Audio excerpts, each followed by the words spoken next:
Butterfly বুক class 5 এই বইয়ের page number 23 বের করো সবাই। এই বই থেকে আজকে আমরা লেসন 2 শুরু করব।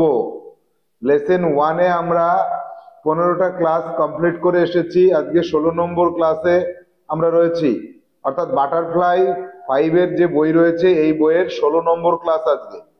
এখানে আমরা লেসন 2-তে যে গল্পটা পাবো সেটা হচ্ছে আ ফিট অন ফিট, অর্থাৎ পরের ফিটটা কি?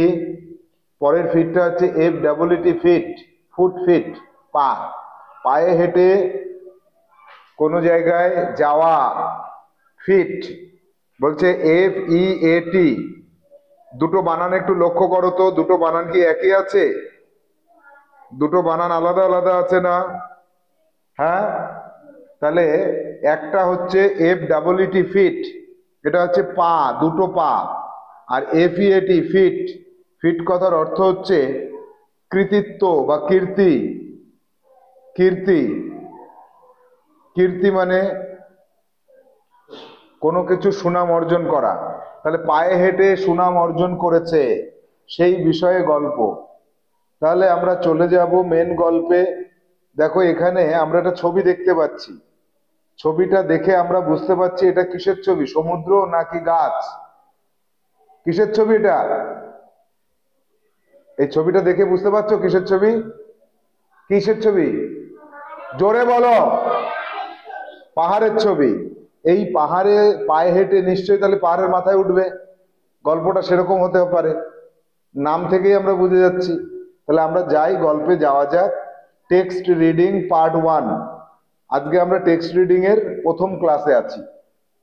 এখান থেকে পড়তে শুরু করব।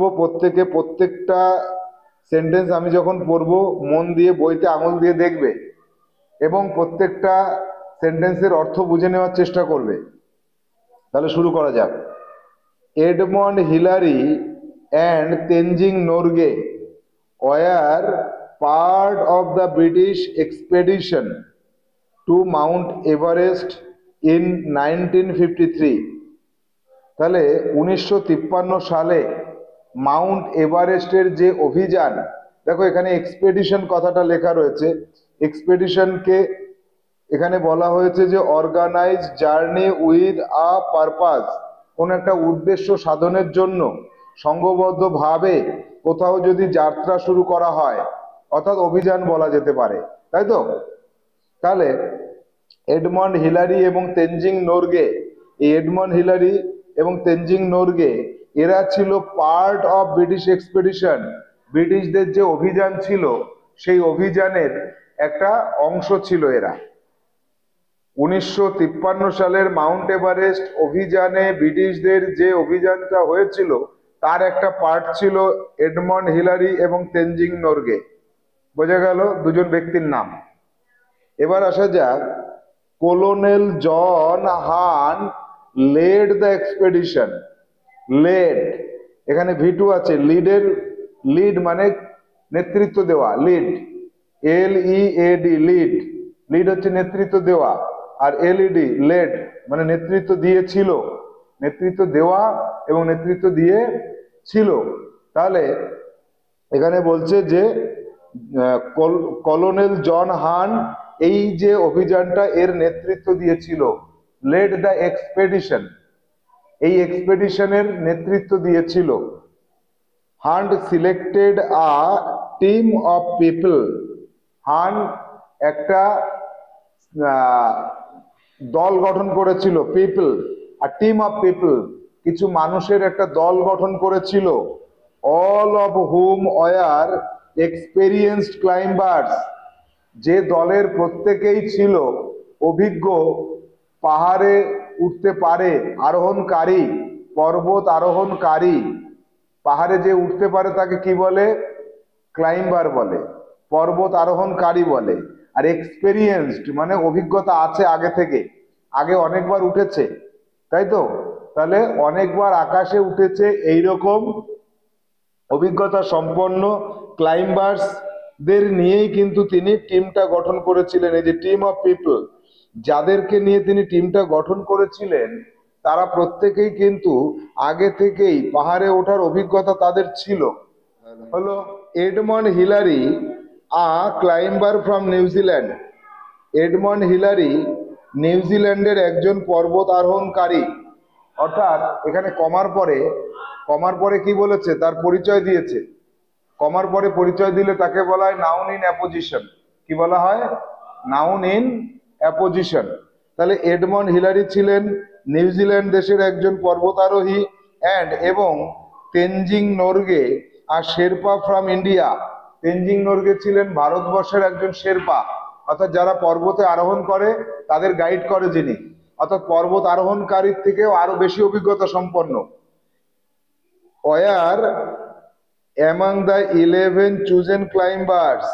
তাহলে Edmund Hillary and Tenzing Norgay were among the 11 chosen climbers. ওই যে 11 জন ক্লাইম্বার্সকে নিয়েছিল, পর্বতারোহণকারীকে এই দলে নেওয়া হয়েছিল। কে নিয়েছিলেন? কলোনেল জন হান্ট, ইনি নিয়েছিলেন 11 জনকে। তাদের মধ্যে এডমন্ড হিলারি এবং তেনজিং নোরগে ছিলেন। এবার যাব পরবর্তী পৃষ্ঠাতে, আসো দেখো, বলছে আফটার মান্থস, কয়েক মাস পরে, অফ প্ল্যানিং।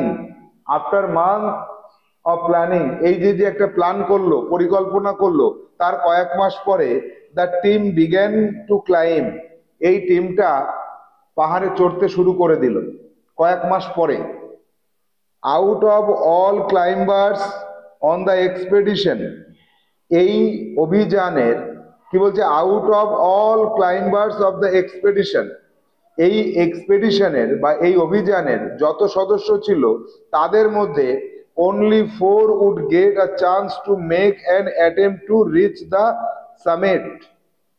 এই 11 জনের মধ্যে থেকে আবার আউট অফ 11, এই 11 জনের মধ্য থেকে, এই আউট অফ কথাটা কখন বলা হয়? যখন কোনো কিছুর মধ্য থেকে।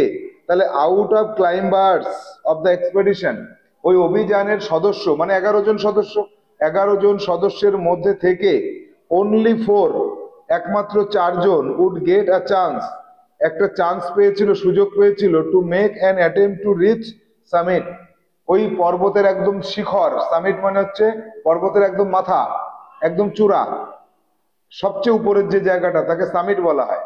তাহলে পর্বতের একদম চূড়ায় যাওয়ার জন্য সুযোগ পেয়েছিল মাত্র কয়জন? 4 জন।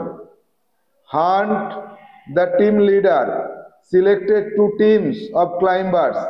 এদের মধ্যে হান্ট যে টিম লিডার, উনি ওই 4 জনকে দুটো ভাগে ভাগ করে দিলেন।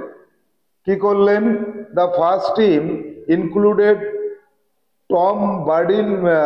Tom Bourdillon and Charles Evans. দুটো দল করেছে। প্রথম দলের কারা রাখলো? 2 জনকে, বলছে বার্ডিলন এবং চার্লস ইভান্স, এই 2 জনকে রাখলো প্রথম দলে। while Edmund Hillary and Tenzing Norgay made up the second team। এবং দ্বিতীয় যে দলটা করলো সেই দলে 2 জনকে রাখলো। প্রথম দলে 2 জন, দ্বিতীয় দলে 2 জন। এরপরে কি করলো? the first team left on May 26, 1953 to reach the summit of Mount Everest। প্রথম যে দলটা হলো সেই দলের 2 জন কি করলো? 1953 সালের 26শে মে তারা মাউন্ট এভারেস্টের উদ্দেশ্যে রওনা শুরু করে দিল। আর the 2 men made it up to about 300 feet short of the summit। বলছে এই 2 জন কি করলো? মাত্র 300 ফুট আগে পর্যন্ত পৌঁছে গেল। যে পর্যন্ত যাওয়ার কথা তার 300 ফুট আগে পর্যন্ত তারা পৌঁছে গেল, প্রায় চলে গেছে। এরপরে কি বলছে? Still the highest any human being had yet reached. মানে ওই যে 300 ফুট আগে পর্যন্ত তারা যেখানে পৌঁছেছিল ওটাই ছিল পৃথিবীর সবচেয়ে প্রথম মানুষ ওই পর্যন্ত পৌঁছাতে পেরেছে। Were forced to turn back. তারপরে ওই 300 ফুট আগে পর্যন্ত যাওয়ার পরে তারা কি হয়েছিল? ফোর্স, তাদের জোর দেওয়া হলো টার্ন ব্যাক, ফিরে আসার জন্য। দে এনকাউন্টার্ড ব্যাড ওয়েদার, খারাপ আবহাওয়ার জন্য তাদের সাথে দেখা হয়েছিল, খারাপ আবহাওয়ার। সেজন্য তাদেরকে বাধ্য করা হলো যে ওখান থেকে তোমরা ফিরে আসো। ওখান থেকে ফিরে আসার জন্য তাদেরকে বাধ্য করা হলো। এই যে তারা 2 জন ফিরে আসতে বাধ্য হলো, এরপরে বাকি 2 জনকে পাঠানো হবে। যে বাকি দুজন কি করবে সেটা আমরা পরের ক্লাসে জানবো। এই পর্যন্ত আমাদের আজকের ক্লাস শেষ হলো।